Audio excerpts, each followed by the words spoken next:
Composition is the way artists and photographers find balance. Composition is a massive subject. Learning all the systems and ratios make up only a small part of what composition is. Composition is the study of how visual elements in artwork are arranged. And this really can be anything: a painting, a drawing, a sculpture, photography. So, about composition. A lot of success comes before painting and allowing yourself to think ahead on what you're going to do before you begin. You as the artist are telling the story. So composition is the way to plan ahead so that you can decide on what kind of story you want to share with people. But much like reading a book, you can't have jumbled lines. Things have to be somewhat readable for things to get across. So composition really is just helping jumbled lines make more sense. And the balanced composition is a pleasing arrangement of shapes, values, and color. Here are a few examples. Take this painting for example. The artist uses cool and warm colors to guide the eye. How about this painting? How does this painting make you feel? Notice how the red pops out. Red is a complementary color to green. Complementary colors is a good use of composition. And lastly, with this piece, notice how the shape contrasting other shapes around it. The umbrella. It's a round shape called out with a lot of other rectangular shapes. This shape really draws attention to the lady holding the umbrella. Now, composition is about telling the story, and everything composed in an image will tell a part of that story. For example, the angle of reference. Looking down can create more of an overview shot, slightly godlike position. The viewer is looking down, the viewer is a privileged observer. But if you view from ground level, you're a part of the scene, you're a part of history, you're a part of that moment. A low shot looking up can give a sense of dominance and of power. A close-up shot can feel more intimate. A shot surrounded by lots of space can feel more vulnerable. How a shot or a painting is framed can change the entire story. It can be a social or a political statement. When you paint, you can reference a photo or a story that an idea is envisioned, maybe motivated you. So composition is many things. Let's review real quick. Previously we talked about how composition is color and focus, as well as story, content, emotion. Let's take some time now and learn a little bit about the rules, negative space, leading lines. The easiest way to follow rules with composition is practicing by seeing the world framed. We all have something in our pocket, a cell phone.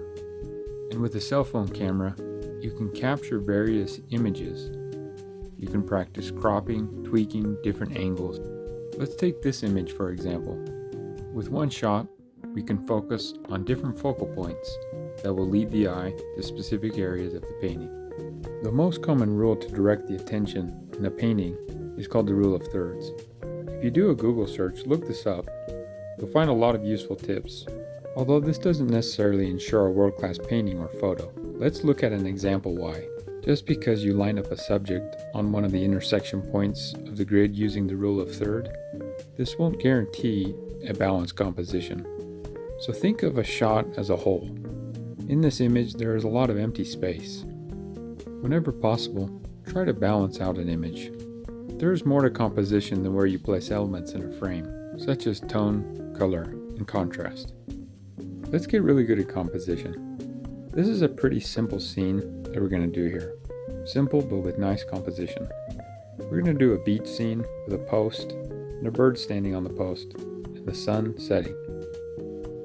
This painting follows the rule of thirds. It flows nicely with leading lines. Leading lines are basically where your eye looks and what sort of direction the image guides you in. A nice pattern circle of seagull and then sun. Let's take our same image, and this time, let's move the horizon up just a few inches. Notice how this changes everything in the painting. Everything now points straight up. It offsets the balance of the image and changes the lines of action. As well, it creates all new negative space where there is more foreground happening. Let's keep practicing. I really like this image here for a couple of reasons. I like the long line of the wall that pushes the eye down the road path.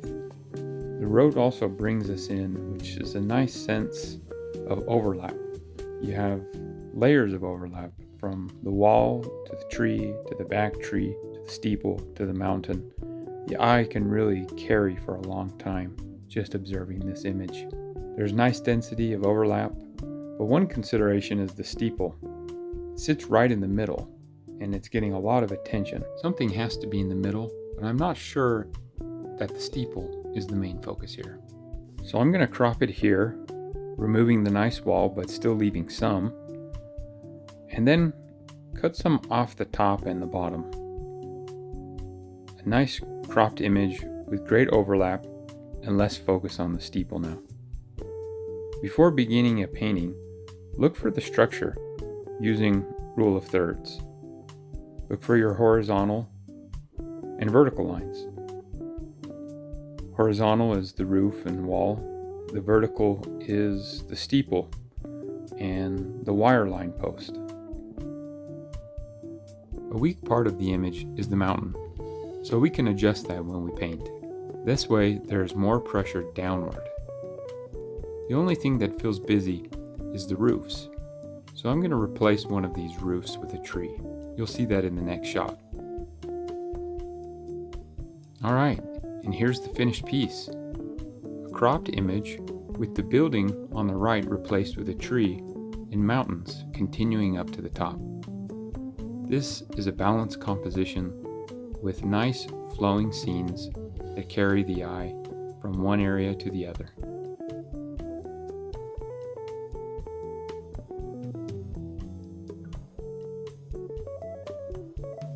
We've talked a lot about rules now, in particular the rules of thirds. Rules can help. Another rule is the Fibonacci spiral. It's most commonly used in nature scenes, but definitely take time to learn more about it and how to use it. But more commonly used rule for most artists and photographers is the rule of thirds. Like the tree and sun here, just moving them around can help them be more pleasing to the eye and correspond with some of the leading lines and helping so that there's no negative dead space. When composing, consider how your image feels as a whole.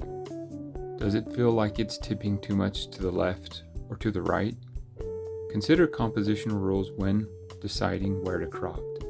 Always trust your gut feeling. If something feels right, then just go for it. Saturated color is heavier than light areas, especially of extreme contrast, so focus on how light can draw the eye. One compositional hack is squinting or blurring your eyesight. This will help you see abstract color and shapes and forms. We're so used to reading the world around us, so at first it's uncomfortable to take this step backwards and view a scene with squinted eyes, but this will help you see where the light and dark areas divide. Alright, let's do another example. Take this scene, exact same scene, but we're using different colors. These colors aren't necessarily good or bad, they're just different. They give different effects in the way you view the image. Starting with the left, the most noticeable thing is the converging colors. The hill is the same color as the sand, and the outfit is the same color as the ocean.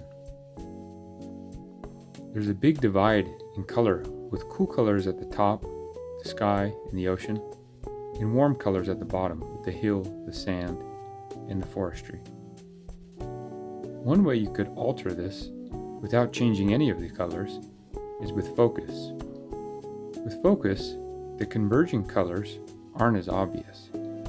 There's more divide between the foreground and the background. If we go over to the right image, blue and orange are complementary colors. So having this orange-red outfit contrast against the blue ocean is a nice composition balance. So to wrap things up, keep it simple. If you want to use more classical rules, go ahead and learn them, but be mindful of when using them. Ultimately, let's not overcomplicate composition. Avoid adding too much irrelevant detail in the frame. Trust your gut. Look for simplified backgrounds with less distracting elements. Alright, let's practice. This is where having an iPad or some nature magazines will come in handy. And if you have a nature magazine, you can use a Sharpie. So what I'm doing here is blocking in with colors the different layers that make up the total composition of the painting on a more simplified scale. This is a good practice to do before committing to any painting.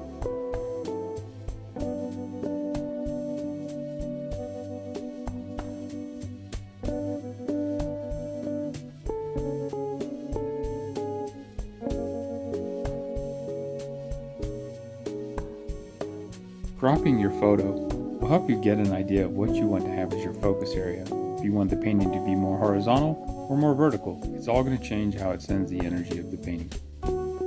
I recommend practicing this on as many images as possible.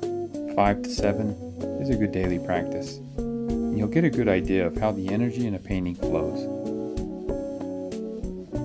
This example, I'm drawing in my horizon lines, and then over these horizon lines, adding in my block shapes so that I can better understand the values and the flow and direction of the painting.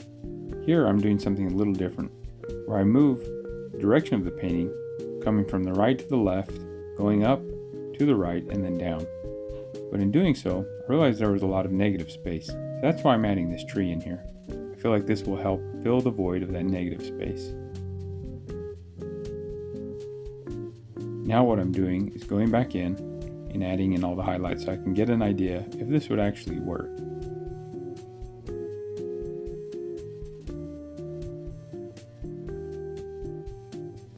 Remember, you can hit pause anytime if you feel like you need to give something more practice or more attention. So here, I'm doing another scene after drawing in my horizon lines. I figured I'd rather crop this and come in a little bit closer so I can really focus on the mountain and the barn. The first thing I already noticed is the Fibonacci circle that kind of naturally draws from the barn into the mountain. From this, I started to have a little fun, drawing in a spaceship and an alien. Sometimes you just go a little crazy, like Bob Ross said. Part of being an artist.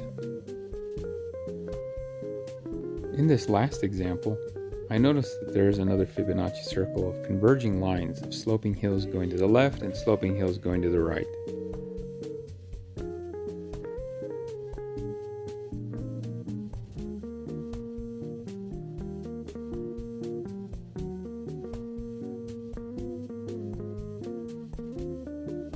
Wow, holy cow, that was a lot of knowledge and information.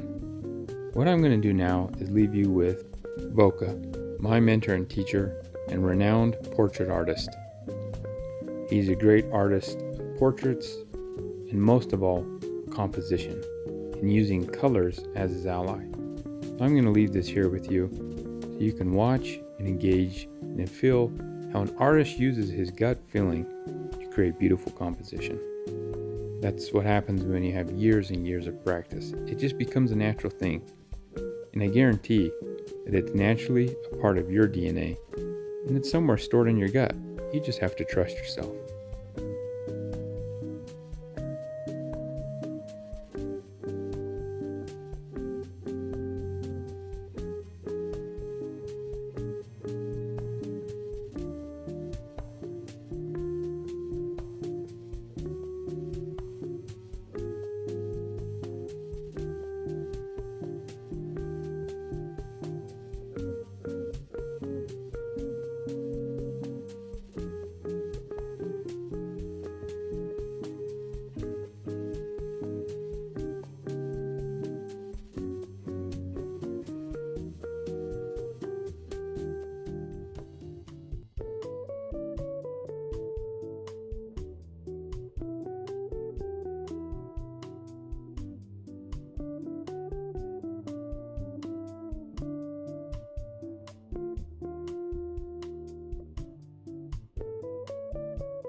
So let's review. Today we've discussed composition as storytelling, colors and shapes, rules, and lots of practice.